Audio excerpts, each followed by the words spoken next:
hinding-hindi niya makakalimutan yung mga nakakatakot niyang karanasan. Kahit pa nga maraming taon na ang nakakalipas na nagpabagong talaga sa kanyang mga paniniwala. 18 pa lamang siya na mangyari ang nakakakilabot niyang karanasan. At ito ay naganap sa probinsya ng kanilang ina. Nang minsan siyang magbakasyon nang siya ay ipagsama ng kanyang lola. Pagdating nila doon, ay agad niyang nakilala ang kanyang mga pinsan. Yun yung unang pagkakataon na nakita niya ang mga ito at nakasalamuha. Sa Maynila kasi siya ipinanganak at doon na rin lumaki. Madali naman niyang nakapalagayang loob ang kanyang mga pinsan. Kaya kahit magkakalayo ang mga bahay doon, ay sinasadya talaga siya ng mga ito sa bahay ng kanyang lola. Pero mahigpit ang bilin sa kanila na hanggat maaari ay huwag lalayo at huwag na huwag ring magpapagabi sa labas. Yun ang kabawal-bawalan ng kanilang lola. 4 silang madalas noon na magkakasama. 2 sa kanila ay magkapatid. At ang isa pa niyang pinsan, minsan ay niyaya siya ng mga ito na sumama sa kanila. Ang sabi nila kay Fred ay pupunta sila sa isang handaan. Pagkat naimbitahan umano sila, pagkat kapistahan sa kabilang bayan. Patanghali pa lang nung mga sandaling iyon, nagpaalam si Fred sa kanyang lola na hindi naman sila nito pinigilan. Ngunit muling ipinaalaala sa kanila yung lagi nitong ipinibilin na sinang-ayunan naman nilang lahat. Ilang bayan ang kanilang nadaanan bago nila tuluyang narating yung lugar. Nainganyo si Fred at lubos na natuwa dahil na rin sa kanyang mga nakikita. Masayang-masaya ang mga tao. Ang dami ring mga paninda na nakapagdaragdag ng ngiti sa mga labi ng lahat ng naroon. Malakas ding dumatagundong yung sikat na tugtugin nung panahon na iyon sa pamamagitan ng arkiladong sound system. Ano pat kahit saan niya ibaling yung kanyang paningin, ay puro kasiyahan ang kanyang mga nakikita. Bigla niyang narinig ang isang pinsan na tinanong siya kung kanya bang nagustuhan yung pinagdalhan nila sa kanya at kung masaya raw ba. Mabilis namang tumugon si Fred at sinabing oo. Ibang-iba umano ito sa pagdiriwang ng kapistahan sa Maynila. Kaya dagdag na saad pa niya ay mawiwili raw talaga siya doon. Nangiti naman ang kanyang mga pinsan sa kanya na nasisihan silang malaman na nagustuhan niyo ni Fred. Naglakad-lakad pa sila sa plaza. Tiningnan nilang lahat ng mga naroroon at nang halos malibot na nila ang lahat, ay nagkasundo sila na mamahinga na muna. Habang nakaupo, ay tila napansin ni Fred na may ibang pinag-uusapan ang kanyang mga pinsan. Kaya naisipan nitong mag-usisa. Pero mailap ang mga ito na magsabi tungkol doon. Kaya naging makulit si Fred. At nang hindi na nila matagalan ang ginagawang pangungulit ni Fred sa kanila, ay napilitan na rin ang mga ito na magsabi. Ayon sa kanyang mga pinsan, ay mayroon silang isang kaibigan na siyang nagyayaya sa kanila sa handaan. Pero nagdadalawang isip umano silang magpunta, pagkat kanilang nalalaman na hindi iyon karaniwang okasyon para sa kanilang kaibigan na nangungumbida. Hindi iyon isang pangkaraniwang piging. Iyon ay isang pagsasalo-salo ng nakakatakot na mga. Biglang sumabat si Fred at sinabing ng mga aswang. Dagdag pa niya ay hindi umano totoo ang mga aswang. Gawa-gawang kwento na panakot sa mga bata at minsan na umanong ginamit ng mga Amerikano laban sa mga Pilipinong tulisan. Nagkatinginan lamang ang magpipinsan sa mga tinura ni Fred. Na ang pakiramdam ni Fred noong mga oras na iyon ay higit siyang may nalalaman kesa sa mga pinsan niyang taga-probinsya. Pero ang totoo, wala siyang kamalay-malay na nagmumukha na siyang tanga at walang nalalaman sa kanilang mga paningin. Isang tao na nagsasalita patungkol sa isang bagay na wala talaga siyang sapat na kaalaman, na ang kanyang mga impormasyon ay nagmula lamang sa mga aklat na kanyang nabasa, habang ang kanyang mga pinsan ay base sa kanilang totoong mga karanasan. Kaya nang mauwi sa isang maliit na pagtatalo at hindi pagkakaunawaan, ay nagkasundo sila na magpunta na doon sa sinasabing handaan, na matindi namang tumutol si Mon. Halos hilahin niya ang mga ito pabalik. Huwag lamang matuloy.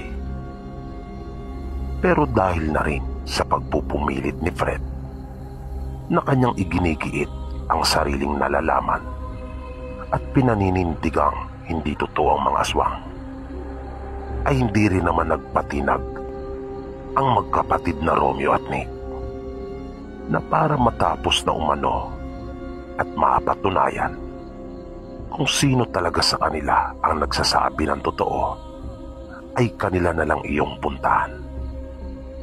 At iyon na nga ang nangyari, na habang nasa daan ay paulit-ulit na sinasabi ng magkapatid na totoo ang mga aswang. At wag daw niya silang sisisihin anuman ang mangyaring masama sa kanila. Pero hindi rin tumitigil si Fred, kung kaya inaawat na siya ni Mon at sinasabihan na ito na hindi niya alam ang kanyang mga sinasabi. Pero sa halip na makinig, ay ayaw talaga nitong magpaawat, na kanya talagang ipinapakita na masigit siyang may nalalaman kumpara sa kanyang mga pinsan na lumaki lang sa bukid. Habang patuloy nilang binabaybay yung daan, ay bubulong-pulong yung magkapatid at sinasabing gusto yata talaga ni Fred na makita yung isa pang anyo ng kapistahan sa lugar. Nang kanila palang tinutukoy ay yung ginagawa ring selebrasyon ng mga aswang, kaalinsabay sa fiesta. May kalayuan yung kanilang nilakad, at habang nagpapatuloy sila ay mas nagiging masukal pa yung daan. Pero hindi nagpakita ng kahit na kaunting pagkabahala si Fred.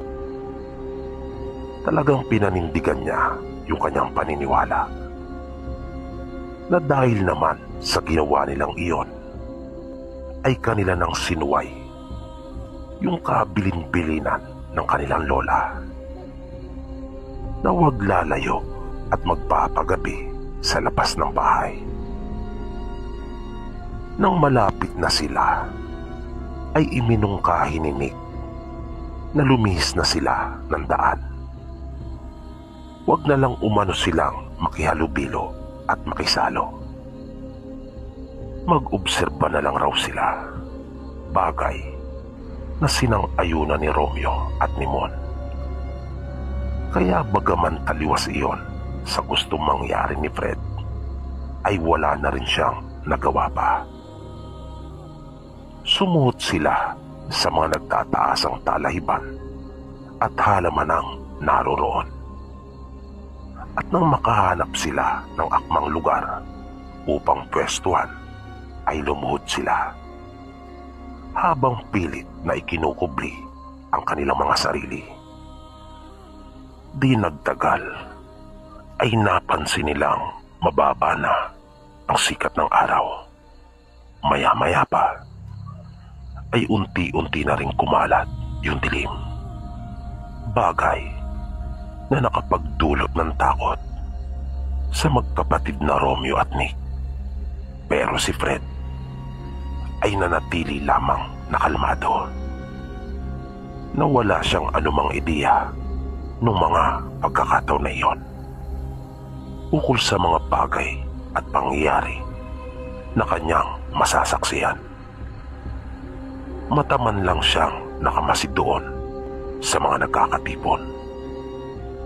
Nakita niya na may ilang maliliit na bahay ang magkakalapit na naroon, na ang kanilang mga gamit na pangilaw ay sulo.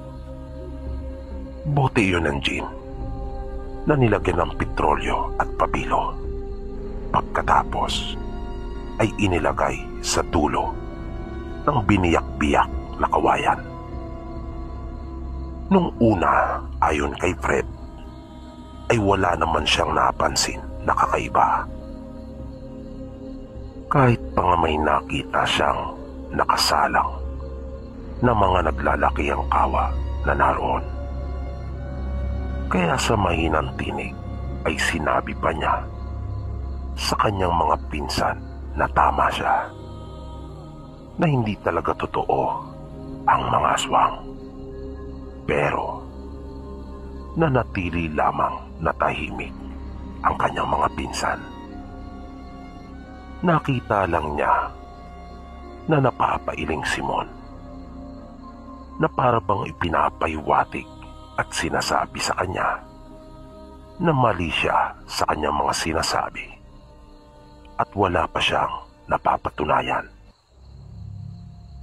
Di nagtagal ay nakita ni Fred na bigla na lamang lumikha ng bilog ang mga tao, habang yung isang lalaki ay nasa kalagitnaan ng mga ito, at nagsitingala sila sa langit na kanila pang itinaas ang kanilang mga kamay, habang nag-umpisa ng manginig ang kanilang mga katawan. At nakita nilang may iniangat yung lalaki na nasa gitna. Hindi malinaw kay Fred kung ano iyon, na para iyong inusalan, at pagkatapos ay isa-isang nagsilapitan ang mga taong nakapalibot sa kanya. Napansin na lang ni Fred na kanila nang hinihimas ang buong katawan, na para bang init na init sila, na isa-isang hinuhubad ang kanilang mga kasuotan, hanggang sa wala nang matira at mabilad na ng tuluyan sa gitna ng gabi ang kanilang mga hubad na katawan. At kitang-kita niya kung paanong kagyat na nagbago ang kanilang mga pagkilos.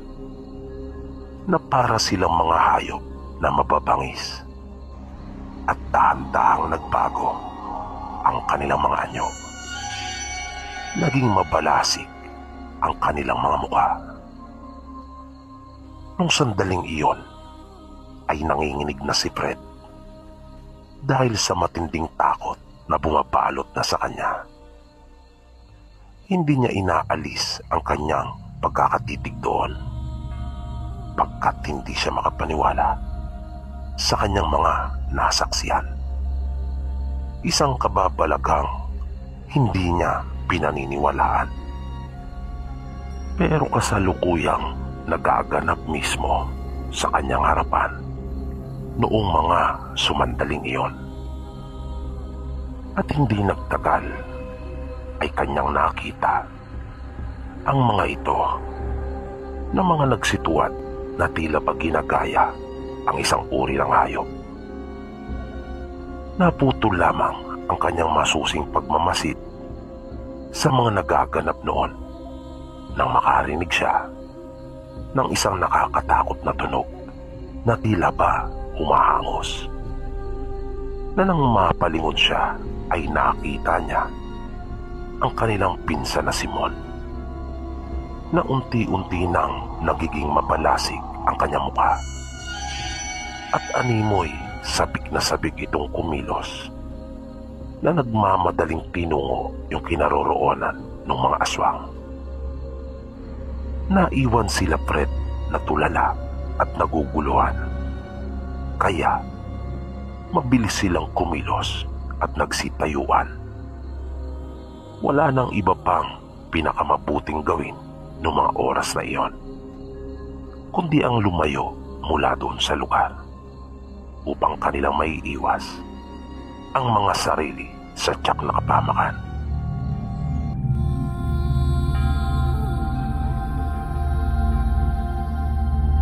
Dahil nga sa kanilang mga nasaksiyan, kung kaya mabilis sila nagpasya, nalisanin na yung lugar.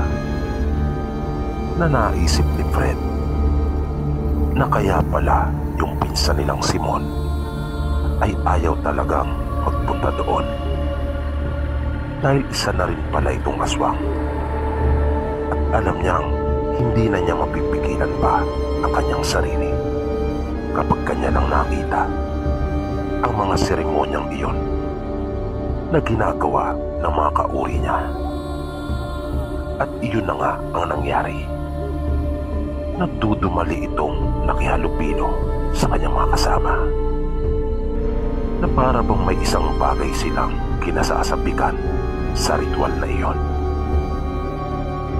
Inilabas ng magkapatid yung kanilang mga dalang flashlight, sapagkat hindi sapat yung liwanag na nagbumula sa buwan. At mabilis nilang tinahak yung kasalungat na direksyon upang makalayo na sila kaagad doon sa pinangyayarihan ng piging ng mga aswang. Pero hindi pa man nakakalayo ay nakakita na kaagad sila ng mga sulo, at iyon ay patungo sa kanilang direksyon. Kung kaya para nang binabayo ang dibdib ni Fred sa tindi ng kaba na kanyang nararamdaman. Natigilan sila at naguluhan kung ano na ang kanilang gagawin. Tuluyan na silang nakubabawan ng takot. Hindi na sila makapag-isip pa ng mabuti, hanggang sa tumambad na nga sa kanilang harapan ang mga may hawak ng sulo. Kabaliktaran sa kanilang mga nakitang aswang na wala ng mga saplot sa katawan, ang mga ito ay may mga kasuotan pa. Pero wala namang ipinagkaiba sa mga mababalasik na mukhang taglay ng mga aswang na nagsasagawa ng ritual. Na ang isa sa mga ito ay may hawak ng isang matalas na itak. Nasabi pa ni Fred, nung mga sandaling iyon ay nasabi niya na sana ay masamang panaginip lamang ang lahat ng iyon. Pero malinaw na malinaw sa kanyang isipan na totoong nagaganap ang mga bagay na iyon. Mga pangyayaring napakahirap na paniwalaan, pero kahit anong pagpikit at pagmulat ang kanyang gawin, ay totoong nasa harapan niya ang mga nilalang na iyon. Na mga nasa anyong tao pero nagtataglay ng katangiang tila mas mabangis pa sa mga hayop, na sa paraan pa lang ng pagkakatitig ng mga ito sa kanila ay napakalinaw na ng mensaheng nais na ipaabot ng mga ito.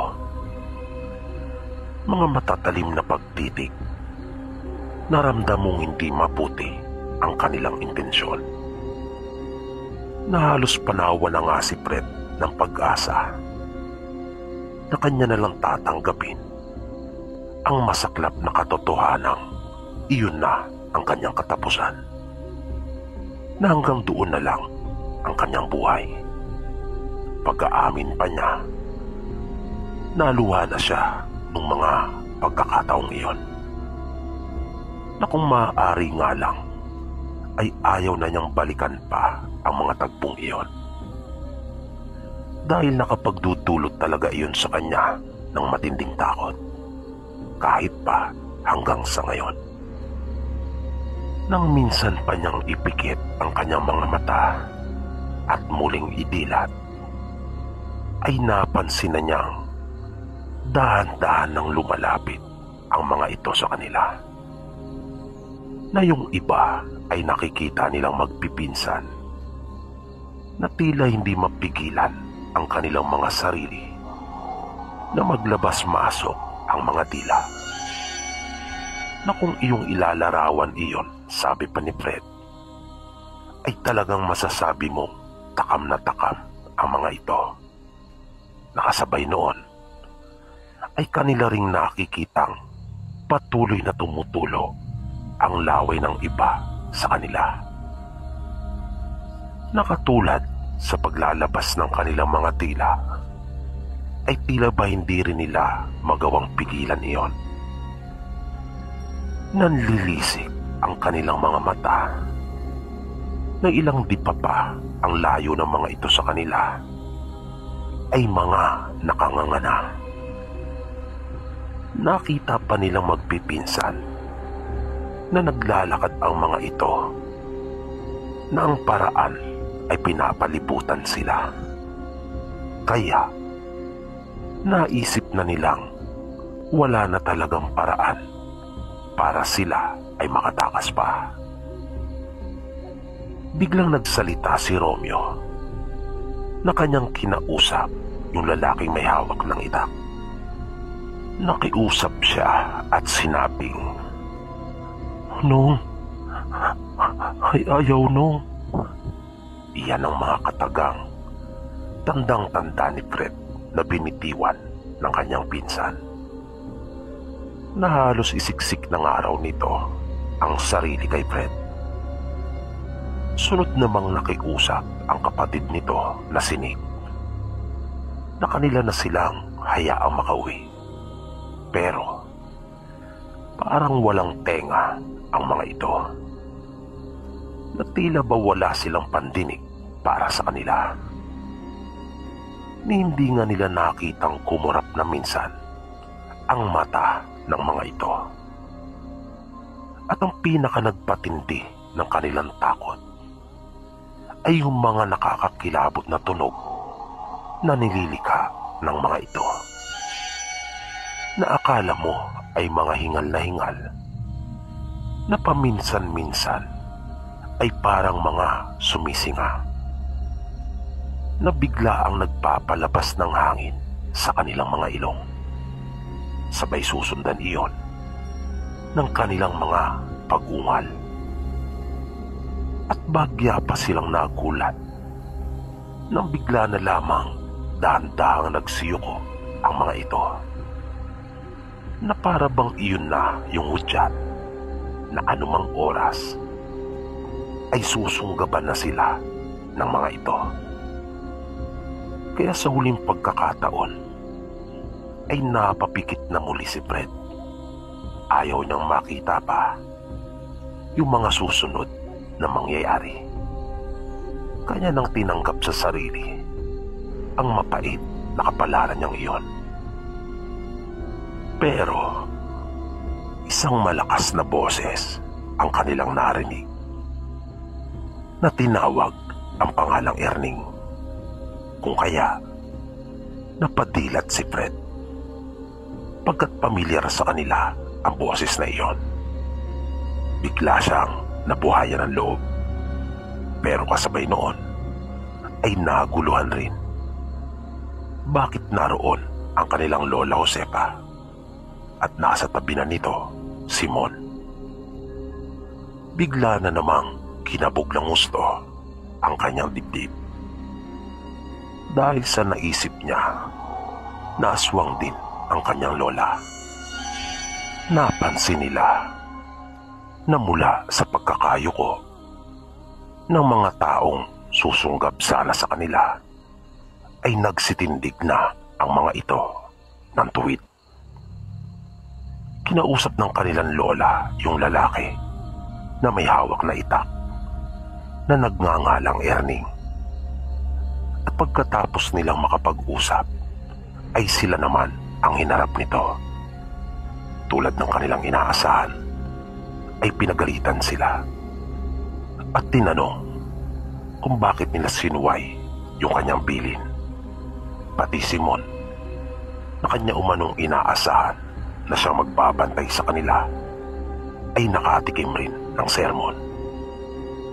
Pero ipinagtanggol ni Fred si Mon at sinabi niya sa kanilang lola na wala itong kasalanan. At inamin niyang siya ang dahilan kung bakit nangyari ang lahat ng iyon.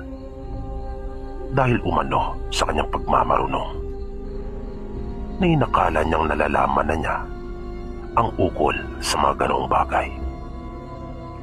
Ipinatid sila ng kanilang lola kay Mon hanggang doon sa malaking kalsada at sinabihan sila nitong umuwi na.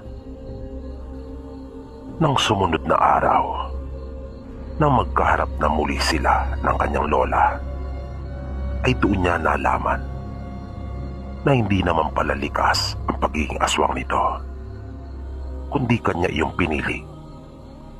Desisyon niya na maging aswang dahil sa nais niyang ipagiganti ang pagkamatay ng asawa. Walang awa kasi itong pinatay na naipagtagumpay naman umano ng kanilang Lola Josefa sa tulong ng kanyang pagiging aswang. Nang magtanong si Fred kung nalalaman ba ito ng kanyang ina, ay mabilis na sumagot ang kanyang lola at sinabing hindi. Bata pa umano nang magpamaynila ang nanay niya na namasukan bilang isang kasambahay, hanggang sa makapag-asawa na ito doon at nagkapamilya, na simula umano noon ay hindi pa ito nakakabalik sa kanila. Kahit nga nang mamatay ang kanyang lolo, ay hindi umano nagawang makauwi ng nanay niya. Minsan pa nagtanong si Fred sa kanyang lola kung karni bang talaga ng tao ang lagi nilang kinakain. Sinabi naman itong hindi, pagkat kumakain din umano sila ng kung ano ang kinakain ng karaniwang tao. Dagdag pa nito, ay masasamang karni lang naman ang kanilang kinakain, na hindi kaagad naunawaan ni Fred ang ibig nitong sabihin. Kaya kanya iyong ipinapaliwanag sa kanyang lola. Kaya muli itong nagsalita at sinabing ang ibig niya raw sabihin ay mga masasamang tao lang naman ang kanilang kinakatay at kinakain. Mabilis na naalala ni Fred yung nangyari sa kanila noong nagdaang gabi. Kaya tinanong niya iyon sa kanyang lola. Bakit raw sila kakatayin sana ni Mang Erning at ng mga kasama nito? Gayong hindi naman sila mga masasamang tao. sinabi ng lola niya na kalaban na at masamang tao ang pagtuturing sa kanila noong puntong iyon. Dahil sa pumasok sila sa teritoryo ng mga ito nang walang pahintulot, na kanila pang nasaksiyan ang ginagawa nilang ritual. Buti na nga lang raw at kanyang napakiusapan ang mga ito at sinabing sila ay kanyang mga apo. Idagdag pa na higit pala itong mas nakatataas kaysa sa kanila, kung kaya napagbigyan ang kanyang hiling na palayain sila Fred. Sa kondisyong kargo niya ang kanyang mga apo, na kanya silang pagsasabihan na huwag ipagkakalat ang kanilang mga nasaksihan. Nang sumunod na mga araw, ay hindi na niya nakikita si Mon. Maging ang magkapatid na Romeo at Nick.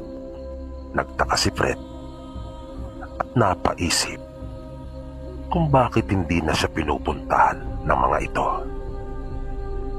Isang araw ay nagpasya siya na mismo ang magpunta sa bahay ng pinsan niyang si Mon. Nasa labas pa lang siya ng kanilang bakuran ay kanya na itong tinawag. Pero hindi lumabas ang kanyang pinsan. Ang nakipag-usap sa kanya ay yung nanay ni Mon na kanyang tiyahin. Hindi pa raw ito umuwi simula pa kagabi. Nang nakatalikod na si Fred matapos na makapagpaalam, ay muli siyang tinawag ng tiyahin. Pagharap niya ay sinabihan siya nito na iwasan na munang sumama sa kanyang mga pinsan. Kinabahan kaagad si Fred dahil kung tama ang pagkakaunawa niya sa mga sinabi nito, ay pinaiiwas siya nito sa kanila na maaari niyang ikapahamak, na kung tama ang kanyang pagkakaintindi, ang tinutukoy ng kanyang tiyahin ay ang tungkol sa pagiging aswang nila. At kitang-kita niya iyon sa mga mata ng kanyang tiyahin, maging sa paraan ng pagkakatitig nito sa kanya, na para talagang sinasabi na kanya nang iwasan ang mga pinsan kung ayaw niyang mapahamak. Kaya nalungkot si Fred. Nakayuko siya naglakad pabalik sa bahay ng kanyang lola. Nanatili na lamang siya sa bahay at ginugol doon ang mga nalalabi niyang araw. Nang pauwi na siya sa Maynila, ay nagawa naman niyang makausap ang mga pinsan nang ihatid siya nila hanggang sa pier. Nalaman niya mula sa kanila na tinanggap na rin pala ng magkapatid na Romeo at Nick ang pagiging aswang, na nang alukin siya ng mga ito ay nangiti siya at sinabing pabalik na raw kasi siya ng Maynila, na nagkatawanan silang magpipinsan. At iyan ang karanasan ni Fred na ayon pa sa kanya ay habang buhay niyang dadalhin at hindi makakalimutan, na ang mga kamag-anak nila sa panig ng kanyang ina, mahirap man tanggapin nung una, ay mga aswang, na nagbabago sa kanyang paniniwala noon na hindi totoo ang mga ito.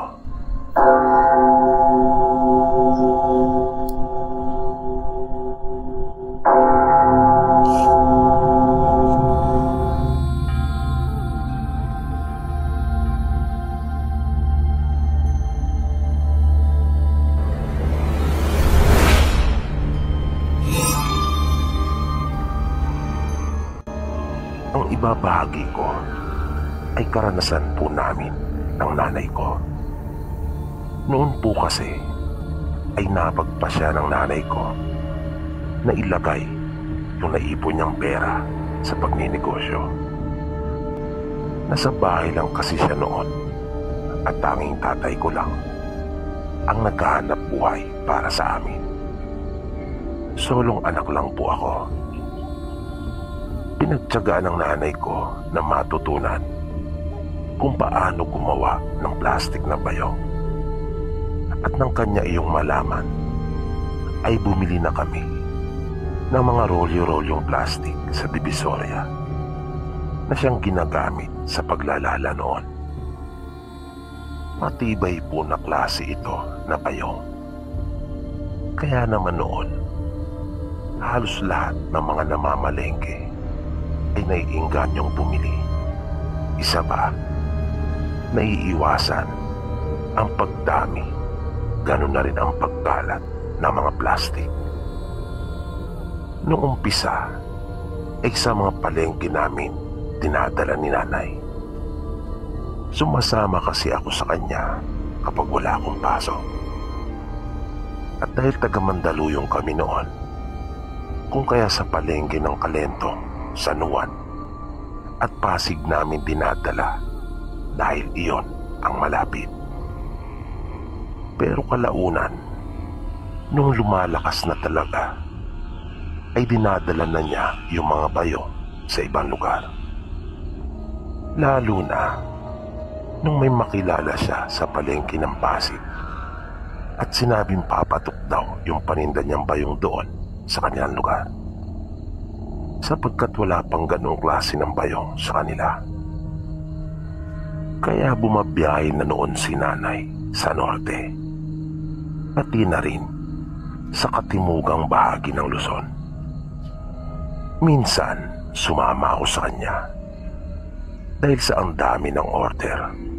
Bukod doon ay kanya pang dinagdagan yung bilang ng aming dinala dahil sa naisip niyang sulitin na yung aming pagbiyahe. Magtitinda pa kami doon sa palengke ng lugar na aming pupuntahan, bukod sa mga in-order na sa kanya. Ikinakarga lang namin ito sa bus. Minsan ay may mga tumutulong pa sa amin sa pagkakarga noon.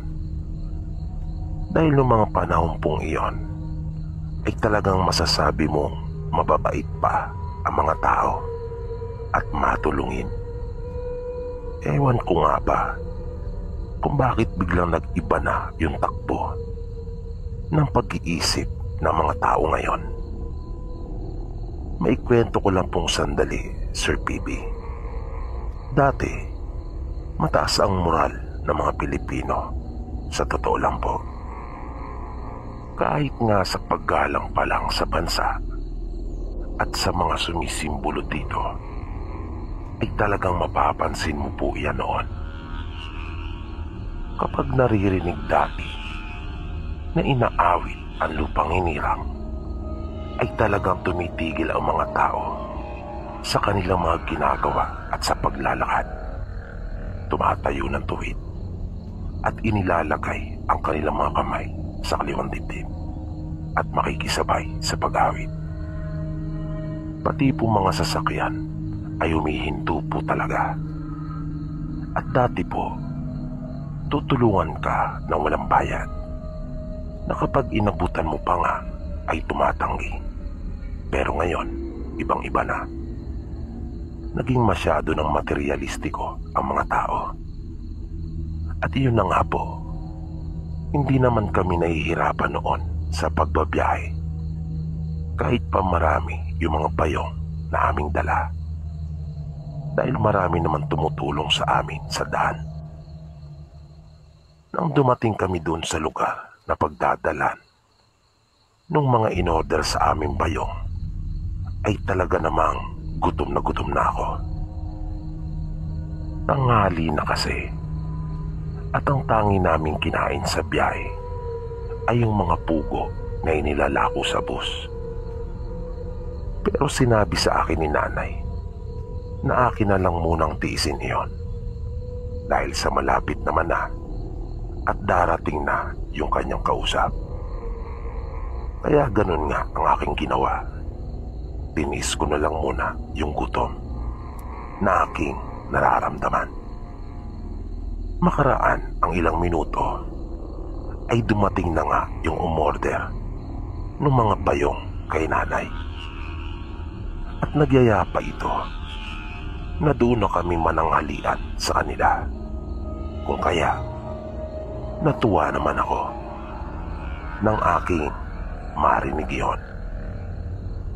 Pero nagkunwa pa kami noon ni nanay na aming tinanggihan yung kanyang alok. Pero ang totoo ay gutom na talaga kaming pareho. Buti na lang rin at kanya kaming pinilit. Mabait ito at magiliw makipag-usap na mabilis mong makakagaanan ng loob. May owner ito na sasakyan, kaya naging mabilis lang yung aming pagpunta sa kanila. Nang dumating kami doon sa kanilang bahay, ay bakit parang nag-ibang bigla yung aura ng paligid. Kung kanina ay napakaaliwalas, pagsapit namin doon ay parang naging makulimlim na hindi mo maintindihan. At para ako biglang kinabahan. Siguro ay may 5 mga bahay na magkakalapit na naroon. Pero may mga bakanting lote na pagitan. Pasimple ko pa nga noong sinabi kay nanay na kung maaari ay wag na lang kaming tumuloy dahil sa masama ang aking kutob. Pero hindi na nito pinagbigyan pa yung aking pakiusap. Pagkat naroon na raw kami at nakakahiya naman doon sa taong nag-aya sa amin. At wag na raw ako mag-isip pa ng kung ano-ano. Pagpasok namin sa bahay nila ay nakapagtatakang parang wala silang halos nakasangkapan. Nasa unang tingin ko pa naman doon sa lalaki ay may kaya talaga sila. At bakit parang ang lansa sa loob ng kanilang pamamahay na nakakasulasok talaga yung amoy. Pero patay mali siya lang ako na kahit ang nanay ko ay kanya rin palang napansin iyon. Kanya kaming pinaupong sandali ni nanay doon sa kanilang sala at nagpaalam ito sa amin. Di nagtagal ay naririnig namin yung mga taong nag-uusap. Pero hindi namin iyon maintindihan ni nanay dahil nagsasalita sila sa kanilang lengguwahe. At nagkakalansingan yung mga kutsara at tinidor. Kaya naisip kong naghahain na siguro sila. Pero hindi noon napawi yung kabang aking nararamdaman sa dibdib. Ilang sandali pa ay lumabas na muli yung lalaki at niyaya na kaming magpunta doon sa kanilang hapagkainan. May 3 pang taong naroon sa kusina. Hindi ko alam kung magkakaano-ano sila dahil sa hindi naman ipinakilala sa amin ng lalaki. Pero sa tingin ko ay mag-anak sila. Nang nasa harapan na kami ng kanilang mesa ay napansin kong kakaiba yung kanilang mga luto. Na nang mapansin siguro nila na hindi maganda yung aming reaksyon sa mga pagkain nakahain sa kanilang hapagkainan, ay sinabi nilang iyon daw yung mga lutuin sa kanilang lugar. At sinabihan na nila kaming kumain na. Ewan ko pero talagang biglang bumilis ang pagtibok ng aking puso. Kabadong-kabado na ako nung mga oras na iyon. Ayoko talagang kumain nung mga inihanda nilang ulam na naroon nung sandaling iyon. Kaya sinabi ko kay nanay at humingi si nanay ng paumanin sa kanila. Sinabi niya na hindi naman sa maarte kami pero hindi talaga kami kumakain ng pagkain na hindi namin nakasanayan.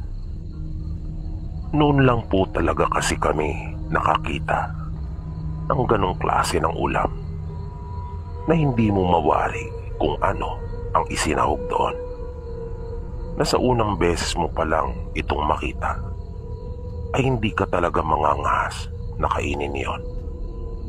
Na sa itsura pa lang talaga ay nakakadiri na. At nung sabihin nga ni nanay yung ganon sa kanila, ay nawala yung pagiging magiliw na makipag-usap ng lalaki. Napansin ko rin yung matatalim na pagkakatitig sa amin nung iba pang naroon. At ang mas nakakasindak pa sa akin ng gusto ay nung biglang magdatingan ang iba pang mga tao na akala mo ay mayroong selebrasyong magaganap, na nakapagdudulot iyon ng matinding kilabot dahil sa hindi man lang umiimik ang mga ito. Maya-maya ay biglang tumayo si nanay at dinukot yung kanyang cellphone na 3210 at nag-excuse siya at lumabas doon sa likurang pinto na nasa kusina. Nakita ko kung paano nila tinitigan si nanay, na tila humihingal pa ang mga ito habang matalim na nakatingin. Narinig kong kausap niya si tatay at kanyang idinitalye yung lugar na aming pinuntahan at kung paano makakarating doon. Pati yung lugar at bahay na kinaroroonan namin ay kanya ring inilarawan. Narinig kong naroon daw si tatay sa kung saan kami nakipagkita sa lalaki at break time na umano nila sa kanilang trabaho. Naroon kasi ang project nito bilang isang electrical engineer. Panghuli ay sinabi ni nanay kay tatay na maghihintay na lang kami doon sa may labasan pagkat susunduin daw niya kami kasama nung kanyang mga tauhan sa construction at kakain na lang daw kami sa labas. Nanatili lang naman akong tahimik doon sa kinaupuan ko dahil sa nakapalibot na sila sa akin na ang pakiramdam ko ay para silang nanggigigil na at takam na takam. Sobrang takot talaga ang naramdaman ko. Pagbalik ni nanay ay nagpaalam na kagad ito sa lahat ng mga naroon at nagpasalamat. Sinabi niya sa kanila na susunduin kami ni tatay kasama ng mga tauhan nito dahil kakain kami sa labas. Na kanya pa talagang inulit iyon, bagaman alam kong narinig nilang lahat ang kanilang mga napag-usapan dahil na rin sa lakas ng boses niya habang nakikipag-usap. Hindi sila nakapagsalita pero parang umuusok sila sa galit. Kitang-kita ko iyon sa reaksyon ng kanilang mga mukha. Pero patay mali siya lang kami, pareho ni nanay. At kunyari, ay wala pa rin kaming nahalata sa kanila. Nang makalabas na kami ng bahay, ay nakita pa namin silang dahan-dahan na sumunod sa amin. Na mga laglag ang balikat at umuusok ang ilong sa galit. Hindi na sila lumabas pa ng bahay. Tinanaw lang nila kami mula doon sa pinto. Naisip kong ang laking panghihinayang siguro ang kanilang nararamdaman dahil pagkain na ay naging bato pa. At nung nasa labas na nga kami ay parang gusto ko na talagang tumakbo, pero pinigilan ko ang aking sarili. Ayaw pa rin naming magpalata. Nang nakalabas na kami doon sa rough road na iyon, ay mabilis na pumara si nanay ng tricycle at nagmamadali kaming sumakay. Na nang makaupo kaming pareho sa tricycle, ay doon pa lang kami tila nakahinga kapwa ng maluwag. At halos sabay pa kaming napabuntong hininga. na nakatawag naman iyon ng pansin doon sa tricycle driver. At tinanong kami kung saan ba raw kami galing at bakit ganon ang aming reaksyon. Kaya sinabi ni nanay at kanyang inilarawan yung lugar dahil sa hindi naman namin alam ang pangalan ng mismong lugar na iyon.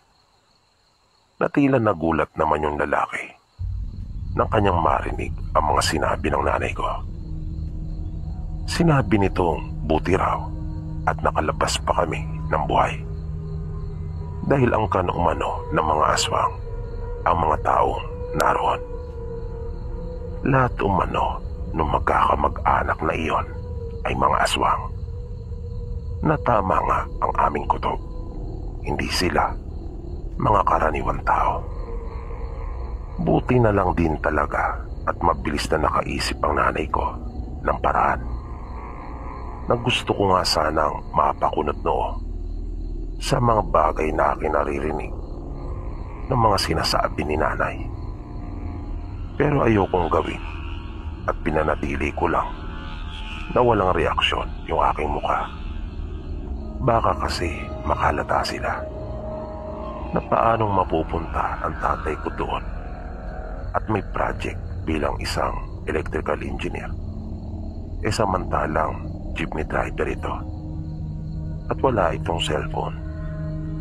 Si nanay lang ang mayroon dahil nga sa ginagamit niya sa kanyang negosyo. Kaya sigurado akong wala siyang kausap kundi tanging sarili lang niya na kunyari lang na tumawag ang tatay ko.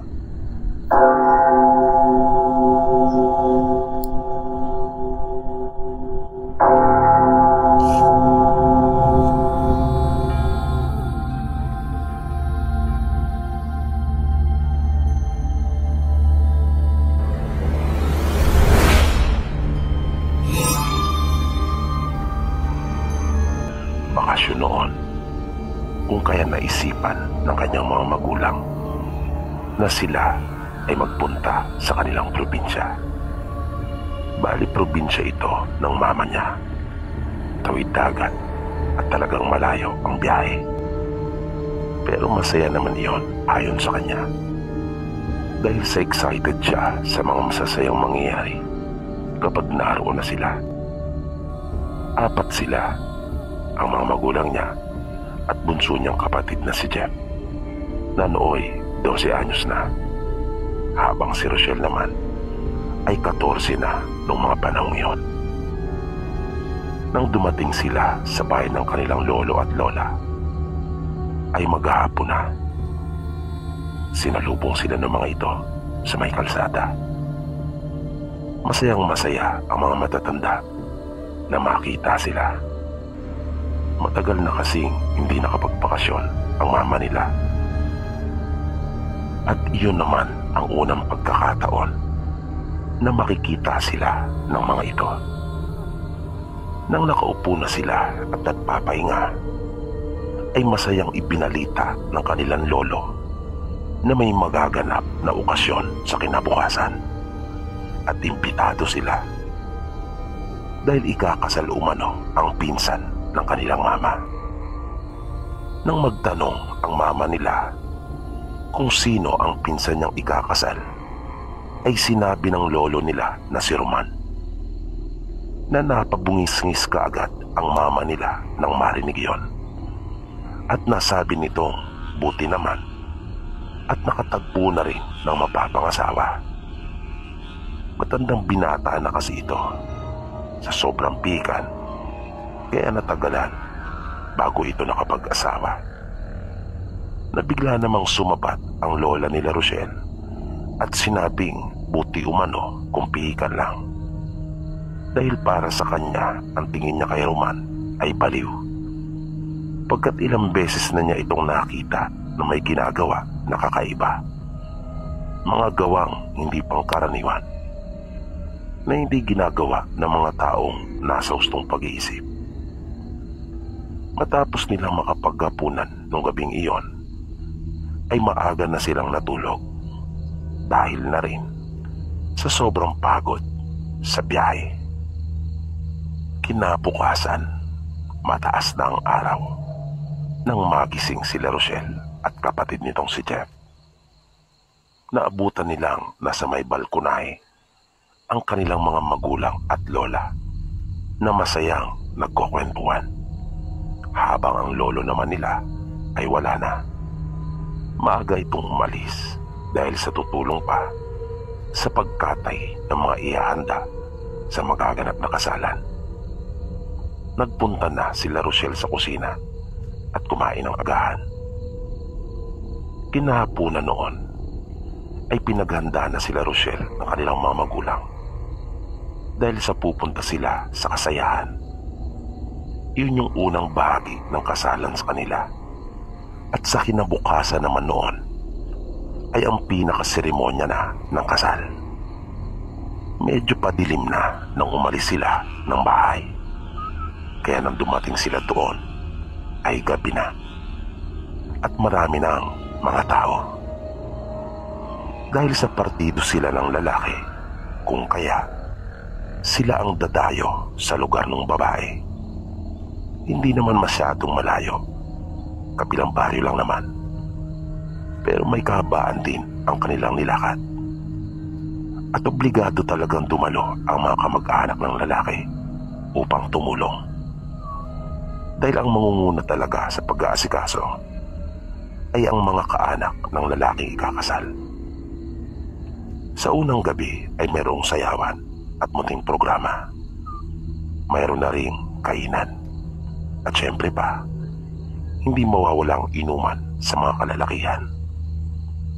May nagaganap na rin na sabitan ng pera habang nagsasayaw yung mga ikakasal. Nang oras na nila Rochelle para kumain, ay naupo na silang magkapatid sa harapan ng mahabang mesa.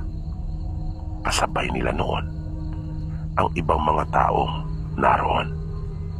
May bata, mayroon ding matanda. Medyo naiilang si Rochelle sa itsura at ayos ng kanilang mga katabi at kaharap, na parang mayroong kakaiba sa kanila na hindi naman niya matukoy ng mga oras na iyon kung ano. Mas lalo pang naasiwa si Rochelle nang habang kumakain sila ay napansin niya ang isang matandang babae at isang binata na nakatitig sa kanya at nakalabas pa ang dila ng mga ito na pinapagalaw palibot sa kanilang mga labi. Nakulang na lang ay sabihin na ng mga ito na sila ay natatakam sa kanya. Kaya binawi na lang niya yung pagkakatitig sa kanila at iniyuko ng bahagya ang kanyang ulo. Pero napasigaw siya at muntik nang mahulog sa kanyang kinauupuan nang makita niya na may mga insekto at uod ang kanyang kinakain. Agad na napalapit ang kanyang mga magulang at tinanong kung ano ang problema. Napayakap kagad siya sa kanyang mama at nagyaya ng umuwi. Pero sinabi ng mga ito na hindi pa pwede dahil sa tutulong pa sila sa kanyang pinsan sa pag-aasikaso. Nang mapasulyap muli si Rochelle sa kanyang pinggan, ay wala naman na iyong uod at insekto na numbalik na iyon sa dati. Kaya takang-taka siya. At nang mapadako ang kanyang paningin sa mga taong naroon sa mesa, ay muli niyang nakita yung matanda at apo nito na nakatingin sa kanya ng pailalim at nakangisi.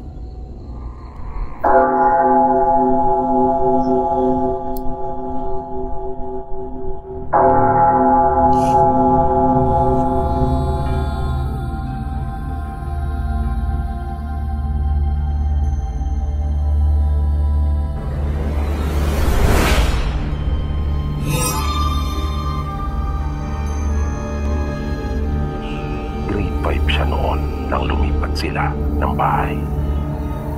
Ang bago nilang nilipatan ay 2 palapag. Pagdating nila doon sa kanyang kasabigan, ay masaya niyang inikot ang kabuuan noon. Pagkatapos niyang malibot ang kabuuan sa ibaba, ay umakyat naman siya sa pangalawang palapag. Nang naglalakad na siya sa may pasilyo, ay laking gulat niya nang makita ang isang madre na nasa kabilang dulo noon. Nakaitim ito na may umaagos na dugo sa magkabilang mata. Panandalian siyang hindi nakakilos dahil sa sobrang pagkabigla at takot. Nang bigla na lamang itong lumapit sa kanya na hindi sumasayat ang mga paa sa sahig. Doon na napahiyaw ng todo si Manilyn at nagtatakbong pababa na kanya na ngang nilundag ang ilang baitang pa na natitira ng hagdan dahil sa sobrang takot at pag-aalalang maabutan siya nito. Nang marinig ng kanyang mga magulang at kapatid ang malakas niyang pagsigaw, ay nagsitakbuhan naman ang mga ito palapit sa kanya. Napayakap siyang bigla sa kanyang ina na humahagulgol. Kinagabihan noon ay sa ibaba sila natulog. Nilagnat si Manilyn. Ayaw niya magpaiwan pagkat takot na takot siya. Kaya hindi pa nila natapos isaayos ang kanilang mga gamit sa dapat nitong kalagyan. Matapos makakain ng hapunan, ay naglatag na lamang sila sa pinakasala. May isang kwarto naman sana na nasa ibaba, ngunit di pa nila iyon nalilinisan. Hindi na niya alam kung anong oras na siya nakatulog nung gabing iyon. Nang mga madaling araw na, ay bigla na lamang siyang nagising nang makaramdam ng matinding lamig. Pagmulat ng kanyang mga mata, ay napasigaw siyang muli ng ubod lakas nang makita niya ang madre na nakalutang sa kanyang harapan, na may dugo pang umaagos sa mga paa nito at titig na naman sa kanya. Sa pagkakataong iyon ay may hawak itong sanggol na ang paraan ng pagkakahawak nito ay nakapatiwarik. Duguan ang madre at punit-punit ang kasuotan nito. Napapikit na lamang si Manilyn dahil sa hindi na niya nakayanan ang matinding takot na bumalot sa kanya. Mabilis niyang naramdaman ang kamay ng kanyang ama at ina na alalang-alala sa kanya. At nang magmulat muli siya ng kanyang mga mata, ay nawala na yung madre. Kinaumagahan ng mga bandang magtatanghali, ay may narinig silang tumatawag doon sa kanilang pintuan. Nakita nila ang isang babae. Kinausap naman ito ng kanyang ina at tinanong kung ano ang pakay. Sinabi ng babae na kanyang narinig ang malakas na pagsigaw ng madaling araw. Kaya nagpunta siya upang sila ay paalalahanan na yung huling tumira sa bahay ay nakaranas ng mga hindi magandang pangyayari na kalaunan ay kinabaliw nito. Dagdag na sabi pa nung babae, marami umanong nagpapakita sa bahay, mga espiritu umanong hindi matahimik. Ayon pa dito, paniniwala ng marami sa kanilang lugar, ang kinatitirikan ng bahay ay isang lagusan, kung kaya asahan na nila na hindi lamang isa ang maaring magpakita at magparamdam sa kanila. Kanila ding nalaman na kung yung huli na tumira sa bahay ay nabaliw, yung mga nauna naman dito ay mga namatay, mga minalas. Pero hindi direktang maituturo umano doon sa kababalagan ang mga nangyari sa kanila. Dahil yung mga paraan ng kanilang pagkakamatay kadalasan ay aksidente o kaya naman ay dahil sa bangungot. Kaya sabi pa ng babae sa kanila, maswerte pa nga daw yung huli pagkat nabaliw lang. Dahil sa kanilang mga nalaman, ay minabuti na ng mga magulang nila Manilin na kausapin na muli ang may-ari ng bahay at naghanap na sila ng bagong malilipatan.